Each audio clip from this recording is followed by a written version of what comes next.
Hello, everyone. Welcome to the Life Science Rundown. This is Nicholas Catman with the FDA Group.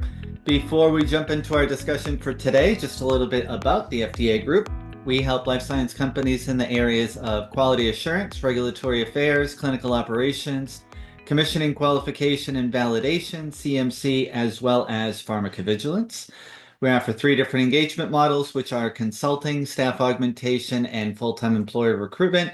So if you find yourself in need, just head over to the fdagroup.com to check us out and get in touch. So today I am speaking with Keith Parent. Hey Keith, how are you? I'm good, Nick. How are you? I'm doing excellent. Thanks for joining me. So before we get into what the topic is for today, would you mind introducing yourself? Sure. So my name is Keith Parent. I am the CEO of Court Square Group, as well as the CEO of RegDocs 365. So Court Square Group is a managed service firm. We manage infrastructure for life science companies, and I've been in business for about 30 years, working with some very large name big pharma companies, and also with a lot of very small companies, particularly pharma, biotech, med device companies. hmm Great. Thank you for that. So what are we going to be talking about today? Today we're going to be talking about AI and how AI can be used within the life science arena, particularly in the clinical trial space. Okay. Well, AI is certainly a hot topic and very timely to have this discussion. I know you and I chatted a little bit about what we're going to go through, and I think we've got some good points to make, so I'm pretty excited. With that said, where would you like to start the conversation? Well, I think I would like to start the conversation around, in general, how people perceive AI and um, how in this space you have to look at AI, particularly when we're talking about clinical and regulatory solutions. One of the things that I did when I first got into looking at AI solutions to incorporate into our solutions for our client base was trying to figure out what I'm not an AI person per se, but I know that there's lots of good AI companies out there. So what I wanted to do is tie in with a number of different AI companies and figure out what they really knew about life science in general, what they knew about AI, and how we can incorporate that. Because you hear a lot about data scientists or machine learning and ML ops people, and you're trying to figure out what all these different acronyms mean and how they work. The reality that I found as I started working with different companies is they may know data science and they may know their own particular area, but unless you tie in the AI companies with some subject matter expertise, it's very difficult to come up with really good solutions. And I found this out the hard way by saying, hey, let's put this solution together. And when you work with an AI company, they kind of go into a vacuum and they go away and they come back to you and say, okay, we've got it done. And you start looking at it and you say, well, that's never going to work. I mean, operationally, that's just not going to fit in the way we do work. So you really have to kind of get them, spoon feed them a little bit along the way, and talk with them about, well, this is really how the process works. How do I incorporate AI so that we can actually still keep the process we have, but at the same time shorten that process? Because in this line of work, particularly around doing clinical trials or doing submissions to the FDA or other regulatory authorities, time is money. So every time that we can shorten that time, it's going to save money along the way. And that's what helps with adoption of any of these AI solutions. hmm So it sounds like you're a proponent of AI within the regulatory and clinical space. Is that correct? I am 100%. I think that if my experience and we've been working with clinical and regulatory systems for many years, my perception in looking at this space, particularly if I look at clinical, clinical has been one of those areas where we try to put in all these very effective solutions in the clinical area where we've got EDC solutions, we've got solutions that clinical sites have to put data in and it gets fed electronically to somebody else. The reality is there's this huge technology. Um, I don't know if it's a way where when you get to the clinical sites, they're so technology overload that a lot of times what they do is they print out things and then they sign it and then they scan it in, they send things in. They don't necessarily use the tools for what they're supposed to be used for. And part of that's they're overworked, particularly with the COVID happening and the problem with losing good technical people or good administrative people at some of these clinical sites. All of a sudden, it's just a burden on them to do all this extra work. So what you find is that all the data integrity that we build into these systems is somehow lost because we've gone back to manual processes a lot of the way, and you don't think about that as you're trying to do it. So how do we overcome some of that? And I even think about when I'm dealing with some CROs, we'll work with some of the sponsor companies we work with. A lot of times the CROs, they'll take all these documents from a clinical trial and say, okay, we have in our contract, we have to, we have to give all this data back to you at the end of a trial in some archive format. So what they do is they'll send back this one huge PDF document. Well, what good is one large PDF for an entire clinical trial when you get a question from the FDA 6 months later said, hey, go back and look at your data, tell me what you did here. You have to go through a large PDF to break it apart, do something with it, name those documents. Any metadata that was built in automatically with the systems we had is totally lost. So again, those are areas that I look at from a practical example in this industry that I think we can put in AI to help solve some of those problems that, again, we've actually generated as part of that process. Great. So I think people that are listening and they're hearing about AI, obviously this is not new to them. I think a common question that a lot of people are going to have is, are other people getting involved in AI projects within my space? So pharma, biotech, med device, and not just from an industry standpoint, but also from a functional standpoint, right? Regulatory and clinical. So I think my next question for you would be, are you seeing large and small size companies getting involved in AI? And to what extent? What are you seeing out there? So what I'm seeing across the board is all of the very large pharma companies recognize the amount of savings that they can make from AI and in incorporating AI into their process. So they've put together centers of excellence. They brought in these high paid people to come in and do things. They probably surveyed their entire workforce and said, okay, tell me what you think we should be working on and how we should do that. So from that perspective, you're going to see that they're going to have lots of different projects. They can't do everything, so they're going to narrow it down to the top 20 or 30 or whatever it is they can actually meaningfully go after. And that could generate hundreds of millions of dollars of savings for them once they've implemented that. The issue there is that that solution works well for that company, but it's a point solution for that company. It's not something that gets rolled out across the industry. So it doesn't help the industry in general. We've taken a tack, and then I look at smaller companies that we deal with, and they're all dipping their toe in AI or want to know about AI. They're doing it in different ways. Some guys are using ChatGPT and generating different things from ChatGPT. The very adventurous ones are doing it on their own. Some of them are pulling in consultants to work with them. They're putting in proofs of concept. A lot of times you're seeing failures when it comes to doing some of these proof of concept because they've picked the solution that they're trying to implement. And what they don't realize is that the savings generated from that AI solution doesn't even pay for the cost of putting in the solution. So it looks like a failure. The reality is, the way I work at it and the way I've tried to attack the problem is if I can use a larger customer of mine, a big pharma or a big CRO that's doing some work, and if we can develop a solution that makes sense for them at the large scale, then we can bring that back down to the masses and have it used for the smaller company who actually really need it, because they're the ones that can most benefit from that because they have the less resources to do the work that they're doing. They probably have to do extra QC of things because they've got external people doing work and they're still responsible for their own data. So they've got to be able to look at that. If I can bring in tools that we've vetted out with the larger companies to the smaller company, I think that's going to help them from that perspective. So for me, that's what I look at in the industry. Now, as you were going through that explanation, the first or one of the things that jumped out to me is you talked about the large company and then transitioning to a smaller company. What about the issue of ownership? So the reality is, a lot of time it's the solution that's there. Is I as a company working with one of my companies out there, we actually work at concepts of how we're going to put things out there and who's doing what. We won't do something as a work for hire perspective where they retain ownership of what we're doing. They may want that or they may do that, but that's not the way that we typically work. We'll develop a solution that will incorporate into an overall solution. I know a number of AI companies that I work with that will create what they call smart functions or what they'll call their routines. And it may be specific to a particular problem, but it's generic enough that we can use that for many other things. So I think that's kind of the tack we take when we're going to do some of these solutions. If a company pays specifically for a solution for them, then that's their IP and they own that. Yeah.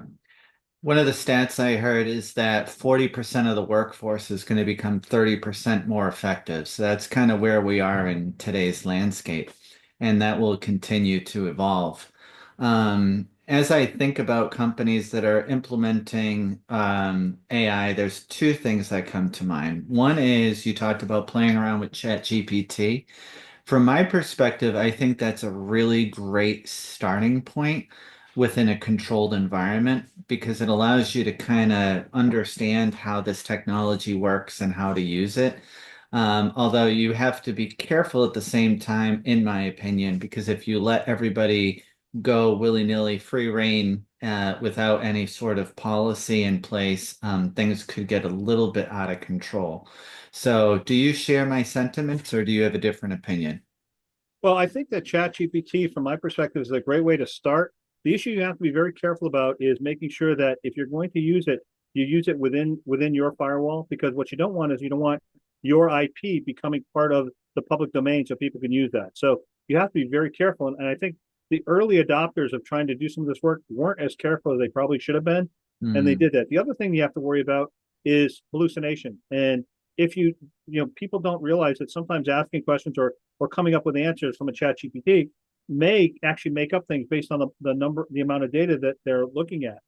So mhm. from my perspective, I think it's a great starting point. And it's really the genre of generative AI. Can I use an AI tool to generate something that's meaningful to me? When I think about that, I think about um, just a few years ago, I belonged to an AI working group and a RIM working group. And I can remember that many of the leaders at some of these regulatory groups would say, we would never use AI to generate documents that would go to a regulatory authority. They were just so adamant about that. And then ChatGPT came out and everybody's starting to do things. They're generating all this output. All of a sudden, within a year, their tune changed to how fast can we generate output that we can use for our submission.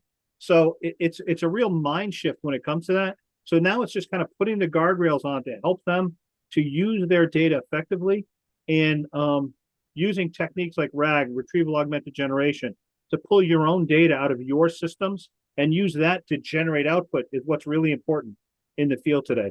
There's some great tools out there that are using all those techniques, and I think that's what's important is putting the subject matter experts within your, whether it's clinical or regulatory, group together with the AI people and talking about here's what my problems are. How can this solve that problem? And put that together. I want to respond back to something you said about the 40% of the workforce being 30% more or 30% being 40%. The issue that I see in our industry, particularly around clinical, is if you look at the clinical space, COVID drove a lot of people out of the clinical research arena. A lot of people left from the clinical sites. A lot of nurses and doctors just kind of got out of the industry. You've got a younger group of people in there. Maybe they're clinical research naive and they don't know as much about doing it. So they're doing things manually that some people else might have done a different way, or they're they don't have that subject matter expertise that the people that were there don't that used to have. So now you're trying to help them out. We need to capture for those people that are still there. I'm at the point where I'm close to the end of my career and I'm looking at you know, the next phase of what I do when I go into retirement. But the reality is there's lots of people that I've worked with over the last 30 years in this industry that are now starting to retire. All of that subject matter expertise, that knowledge in this area is going to go away. If we don't capture that knowledge now within the AI systems we're putting together, we're going to lose some of that. So I think that that's a really important thing to do. So one is we're going to give them more time back to mentor other people in what they do. And the second is we're going to train systems to do better for more clinically research naive people. So I think there's a double whammy for us to be able to benefit from that. Yeah. That's a good point. And then you also mentioned how people were using ChatGPT. And actually, let me pause there. So there's these types of solutions, as I understand it, they're called GPTs. ChatGPT is one of the Yep. GPTs, but there's also there's Microsoft Copilot. There's Gemini, Claude, Perplexity, and some others. So what I've come to learn is they all have different capabilities. They all can do the same thing, but some do certain things better than other, whether it's summarization or analytics, um, photos, videos, things like that. In terms of wanting to use it but maintaining privacy, another thing that I've come to learn is that the paid subscriptions, which I think go for about $20 a month, allow you to click a button that allows your what you're doing with that application to be closed so that it doesn't go out to the internet. So just another thing for the audience to know that don't get scared and run in the opposite direction. Look deeper into it and make sure that you're just checking, dotting your I's, crossing your T's. Um, And that's a uh, good place. That's actually a good place for a corporation to say, "Hey, listen, if you're going to work with our data, here's here's here's how you should do it," and give them guidelines for doing that, so that they can actually effectively use that, even if it's not a formal process within the company. If we can do that as guidelines for people within an organization to use those guidelines, it would help a lot in that regard. So I think you're right on with that. yeah. Now I'm also thinking about these AI, ChatGPT, machine learning, et cetera, et cetera. And how, to your point, they're coming up with these projects to create these homegrown systems. And it's bringing me back to the late 90s, early 2000s, where there was a lot of software development. And I'll tell you what I saw, and I'd like to get your opinion. Saw a lot of homegrown systems. Um, Best way I could describe those softwares back in the day were um, intentional for what the company needed, but also not a full-blown software whereby there was a back room of engineers, data scientists that were maintaining the system and making sure that it was at, peak optimization. Um, and uh, and they were a bit clunky. Then what I saw was similar types of applications coming up from a commercial standpoint, and those organizations kind of pushing their own internal system away for a software as a service. So, what is your perception of companies that are trying to go and build these internal systems on their own versus trying to wait until there's a commercial application available? Well, I think everybody's looking for that edge that gives them that little bit faster time to market. Again, it all gets back down to time to market. We just did a webinar earlier today with a RIM working group, and one of the things that we talked about was back in 2016, I think it was 230 days from database lock to when a submission happened. And one company basically looked at that 230 days and said, if we could cut that in half, we could save over $1 billion. Now that was back in 2016. Think what it is, fast forward 8 years later, it's probably twice that now. So the reality is, if I can generate a homegrown solution that does it and I can do it faster, can I then funnel that money into something else or more solutions that can save us money? So I Hmm. think from that perspective, if you wait for somebody else to do it, you're going to be a laggard. And I think that's what everybody's talking about now is either you get on board and you do it, or it's going to replace you, or somebody else is doing it's going to replace what you're doing. It's Hmm. not necessarily that AI is going to replace your job. It's that somebody else using AI may replace your job. So Hmm. I think those are the kind of things we have to think about as we're doing it there. And it's all about speed to market. If we can get, if we can, and in this industry in particular, if we can get drugs out to patients faster because we're more efficient, the quality's higher, all the things that we're looking for from some of these automated systems, I think that's fantastic. I can't tell you how many times I work with, whether they're CROs or sponsors, that are doing extra quality checks because they don't trust the data Hmm. or they don't trust this. They don't, if we had something that could actually do that manual step for them, and then you could just check off on what it is because you've got that much of a confidence level in what it does. I think that's where AI fits very well in this industry, is Hmm. taking away a lot of those manual checks. Now, one of the things that we talk about a lot is if I'm going to do something where it's going to automatically do it for me, if it doesn't have a high enough confidence level, I want to have a human in the loop. I want to have somebody that's going to be out there that's going to review that and say yes or no, yes, this is right or that's not. If it's high enough confidence, put it away or do what I need to do with that data. If it's not confident, I want to be able to have the human in the loop. That's where the machine learning comes in, where the machine learning can take what that human now does and incorporate that into its learning module. Mhm. So I think those are important areas where we look at as well is how do I incorporate that human in the loop, that automatically that intelligent learning apparatus within our systems that'll get better over time. Yeah, yeah, excellent. Um, so I think we're still early enough where people are looking at this opportunity and they know that they've drank the Kool-Aid, right? I know I've got to get involved in some way, shape, or form. I'm hearing what Keith is saying about having an edge, and I don't want to be a laggard, but I don't know where to start. And I don't know what kinds of ideas are already floating out there that I could shamelessly borrow. So, how would you advise companies and listeners to this podcast? Where should they start? And what types of areas do we see advances in the regulatory and clinical space that maybe they could look into? Well, I think part of it is industry groups. Like I belong to a number of groups. I belong to the DIA, Drug Information Association. There's an AI working group. We're really intelligent automation because we decided that intelligent automation was more pertinent to what we talk about versus AI. But it's a RIM reference model, the AI work group. There are areas that are it's specific to different groups. There's an IRIS working group. Again, it's a regulatory group that's out there. They have um, different gatherings that you can get together. Some of these you have to join, but there's also ways that you can sign up just for webinars from different companies that offer it. So I think looking out there, some of us that are in the industry, I look at other industries to figure out what they're doing, but then I try to see if I can translate it back into what we can use it for life science. I think if you're in life science for the most part and you're more of a clinical person or a regulatory person, stick with industry specific groups that are talking about use cases that may have much more applicability to your job and do that. Certainly go out and look and see what else everybody's doing.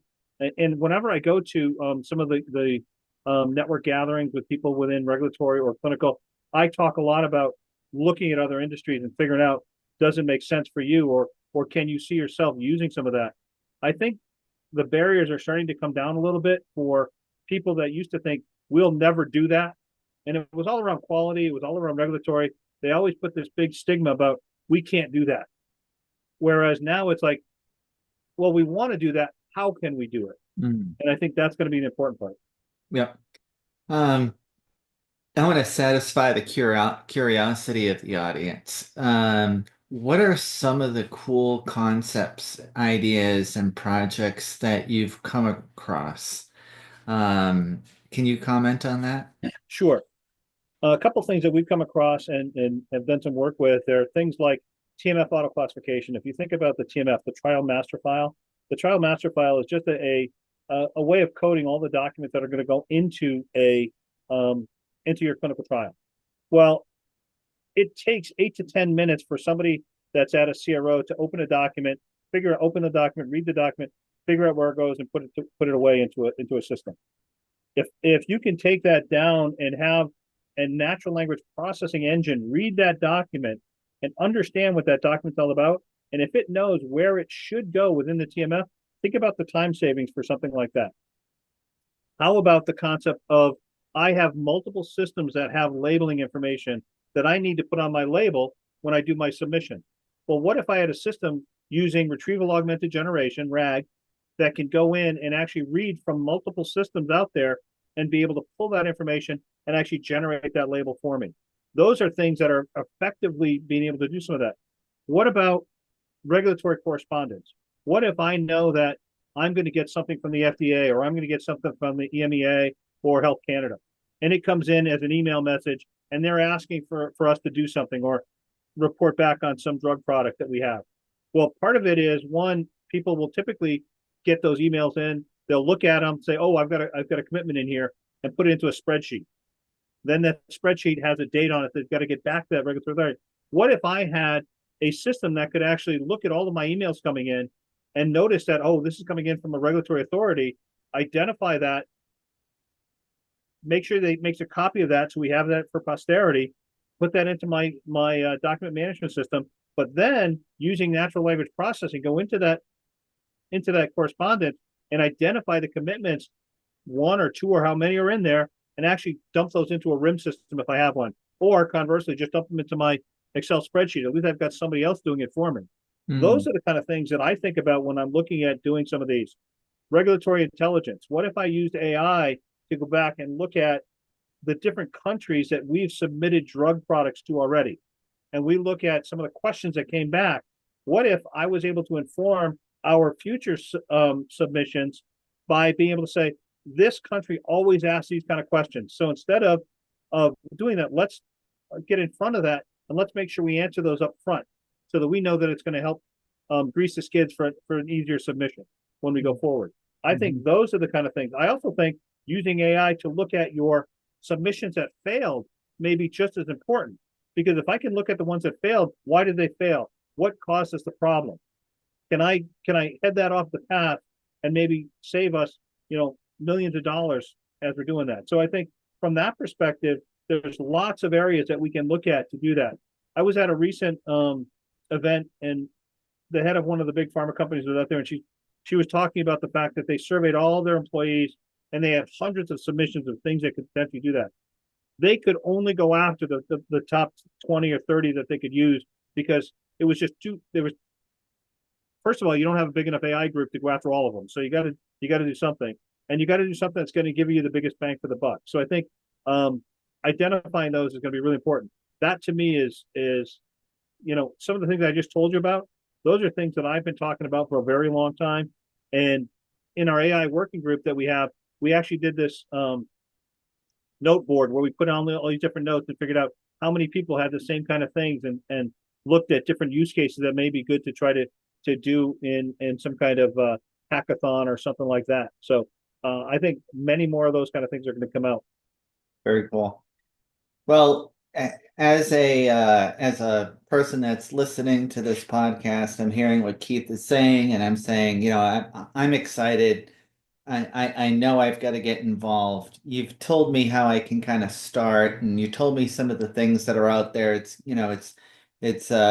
given me some ideas. Still nervous. So what are some of the do's and what are some of the don'ts? So I guess some of the do's would be to, if you're going to go after an AI project and you're going to go to look to do an AI project, I would look at something that is almost like low hanging fruit. What is it something that we can do that we recognize is very manual in nature, and it's taken us a long time to do it, or it's taking somebody who's a highly trained individual and it's making them do something that is just not something they should be doing, and an admin or something should be doing that. I don't want my clinical person being a paper pusher, right? So if I can find those kind of things, let's target those for that first AI project. Let's work small and then build up. Don't go after, with that old saying of don't try to eat the elephant. Don't try to go after the biggest thing out there, because if you do that and it's a failure, it may ripple effect and nobody will ever want to go after another AI, or nobody wants to get tagged with, oh, we tried that and it didn't work. So I would suggest starting small and going forward with those things, building on it. Like if you're going to do something in one area, can I do something one area, like in our mergers and acquisitions tool that we talked about before? If I can do something where we can just identify cross-referencing documents that we may purchase from for an asset. Everybody buys it. I mean, most companies will go out and they'll buy an asset. If they buy an asset, there's lots of documents that come with that. If all of a sudden in that document list you find you're missing documents, it's going to take you time to go back and do it. AI can easily go through and look, not easily, but it can go through and read through all those documents and identify every external reference and say what you're missing and what you don't have. Well, the next thing after that is, what if I do that and then I get all these documents in? What if my next phase is, now let's classify those documents. Let's put them where they should be. If I'm a company and I bought another company, I want to put all my legal documents in legal. Let me put all Mm. of my financial stuff in the finance department. Can it move the things where they should go? So I think Yeah. those are areas like that. I mentioned that one project earlier where the CRO gives you back a PDF that's, thousands of documents in one big PDF file. Well, let's create an AI tool that will actually go through and break it apart into individual documents and maybe automatically name those documents. I think those are areas where pick something like that because it's a problem and it's painful for you to deal with it. Yeah. And show success, because success breeds success, particularly when you're trying to bring in a new technology or a new concept into a company. Yeah. And you kind of mentioned don't eat the elephant, I think is what you said. So we do want to focus on where can I get the biggest bang, but we also don't want to oversize the project to your point where if it fails, no, it's going to be so painful nobody ever looks again. Um, so as it pertains to people that, want to get involved, they've got an idea. You've talked about, some of the do's and don'ts. There still is this idea of a software project and this fear of starting it and burning through all of these dollars, and then never getting past a proof of concept.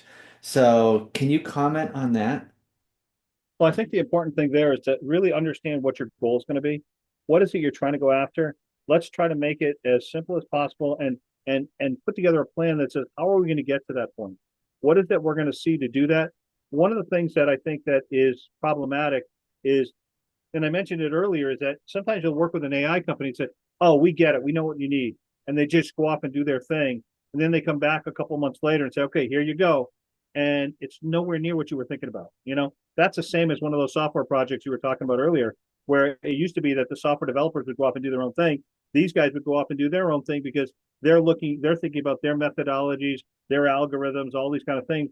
But in reality, all you wanted to do was do a part of what they had and be able to dump it back out. I've actually worked with some of those AI companies where I said, I didn't even want that. I wanted this. I just wanted you to return back this information that we found out of these documents. I didn't want you to put a whole interface around how we were going to deal with it and stuff like that. And all of a sudden, that's where the project went off the rails, right? It's because that communication between what you were really thinking you were trying to get and what they gave you back were two different things. Mm, yeah. Another thing that I've heard that I thought was helpful is as people are thinking about engaging in this activity, there's an acronym called YAGNI, which is you actually going to need it. So I would encourage people to fight the temptation to make this wicked cool, right? Oh, it could do this and that and this and that. And what if we did this? And if you do that, it's going to turn into the elephant that Keith was talking about, right? So fight the temptation to add in everything, make it very focused and streamlined, and make sure that you can get past the proof of concept stage, beta it, test it out, pilot it, see how it works, and move from there. I 100% agree with you. I think that's a great acronym, actually. I hadn't heard that acronym before. I like that. Yeah. Let's move into the next area of fear, validation. Can you talk about validation? Sure. So when we look at systems and people really look at how we validate, from an FDA perspective, looking at risk-based approach, can I look at um, how do we look at validation per se for an AI tool? I think that everybody wants to say unless the AI tool is 100% accurate, we can't use it. Well, the reality is most applications that we're dealing with aren't 100% in anything. Even though we validate them and we go through and we do all the testing we can do, there are things that get missed on that, and then that's why we have updates and all the other things that happen. The reality is we need to set a threshold that's reasonable for the application that's out there. We need to put, and particularly for AI tools, because they're going to use data to generate the output that they're going to generate. And that data, we need to have those training sets that we know that we can generate certain output. And what we want to do is make sure that that training set doesn't get incorporated into what we're going to be creating, because we want to keep using some of that training set or modify that training set so we know that it's going to generate some type of output that'll meet some norm for us from a validation perspective. So I think we have to change our idea about what does validation really mean when we're dealing with this, and how does it work? Because in some case, it is going to be a learning system, and it is going to be use machine learning to change a little bit of what's out there. But the reality is there are different technologies or different techniques that companies are using now to do things like clean rooms. I know that one of the big cloud vendors has a concept called clean rooms, where you can separate out your data, so you can actually keep your learning data in one place and your other data in another, and you can combine them as you need to, or make sure they're separated out as they are. So it's techniques like that that you have to, as a company, work with your quality department to make sure that they feel comfortable enough that that's going to satisfy their validation needs. Mm-hmm. Some people would say you can't validate an AI tool. I think that it's what degree of validation you can get to when you get there. So I think that's important. Okay. Well, this is a good transition for me to say, okay, I hear what you're saying, Keith. How does the FDA feel? Well, I think the FDA, when you look at some of the regulators and what the FDA is out there, they're looking at it heavily in the AI space. They know that a lot of people are looking at AI, and they're trying to work very hard with the AI routines that are out there right now. Right now, I think a big focus has been on AI that's been incorporated into medical devices and things like that, because those are really affecting patients right now. Things like lasers and stuff like that are using AI to identify, tumors in patients and stuff like that. And that's happening right now. So they know that it's going to be there. They're trying to help put the guidelines around that and make sure that we have something to go by when we're doing that. So I think they're trying to stay ahead of that game. And in my mind, I think the FDA is a perfect opportunity with all the data that they get from doing submissions and all the stuff that's put into the FDA. They've got the data sets where if there were AI routines that we could develop, they would be the best ones to do it. Mm-hmm. Awesome. Well, this has been a really awesome podcast. We talked about, the clinical space and the regulatory space, some of the things you're seeing. How do I start? What are the do's and the don'ts? What are some of the opportunities? So as we kind of wrap things up, what would be the last thing that you'd like to leave the audience with as we wrap things up? I think AI can be an awesome tool to be used within the space if you use it carefully. You understand what you're trying to go after. Don't try to change the entire company by using it, but understand that it's not going to replace people. It's going to help people do their jobs better and faster. And I think if you don't embrace that, people that have embraced it are going to pass you by. And I think that's an important part to make. All right. Well, I'm sure everybody's relieved to hear that. So, Keith, really appreciate you hopping on and sharing your knowledge on this topic. For everybody that's listening, as always, if you find conversations like this valuable, please share it with a colleague or your professional network. If you haven't already, subscribe to get updates of new episodes at thefdagroup.com/podcast and follow the FDA Group on LinkedIn. If you'd like to connect about project or resource needs, head over to thefdagroup.com to get in touch, or feel free to connect with me personally on LinkedIn. Thanks so much for tuning in, and we'll see y'all next time.